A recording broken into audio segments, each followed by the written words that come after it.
One more on the mock draft before we get out of here, and I want to talk about goaltending because I've talked a lot about I don't necessarily know or think that there's going to be a goalie that goes in the first round. However, that tune is starting to change a little bit because the more you talk about it, the more you hear about it.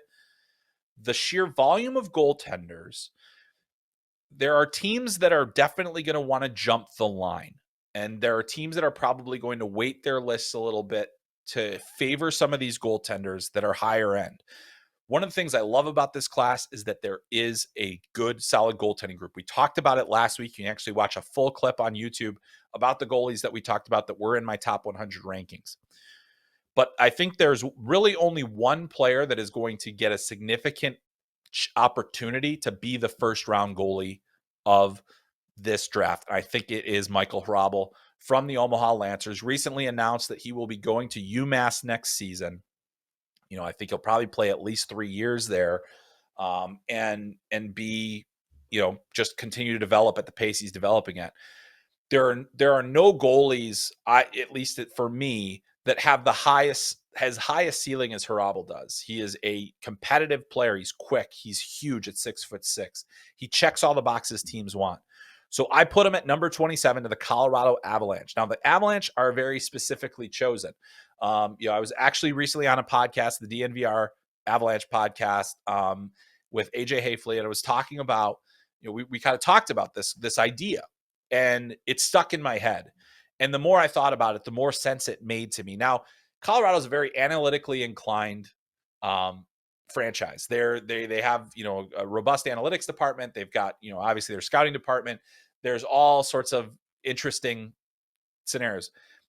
I think a lot of those teams tend to shy away from goalies, and especially since Michael Hrabal does not have amazing numbers. He was on one of the worst teams in the USHL by record, and that obviously is going to impact a goaltender. Still, you want to see progression. He did very well at the Under-18 World Championship, good last impression.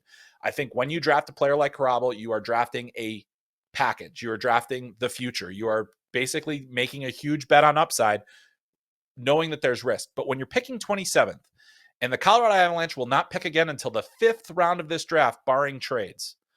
The 5th round. Imagine if you come out of this draft and you get, okay, you might have gotten a middle six forward or a bottom 2 pairing defenseman or, a high upside center that's a bit of a project. Or you could draft a number 1 goalie. I think that the risk reward of drafting a player like Hrabal at that range, especially for a team like Colorado, the reward is pretty high. The risk is even higher because goalies are inherently full of risk. They are among the least predictable.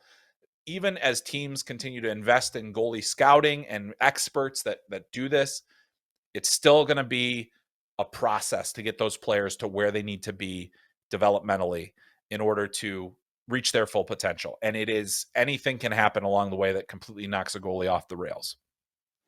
But I really think that this is a place where Hrabal could go, because if you're Colorado and you say, we're not going to have another pick, so we've got to, why not take a big swing? What would you rather have, a bottom 6 forward or a number 1 goalie, a bottom 2 pairing defenseman or a number 1 goalie?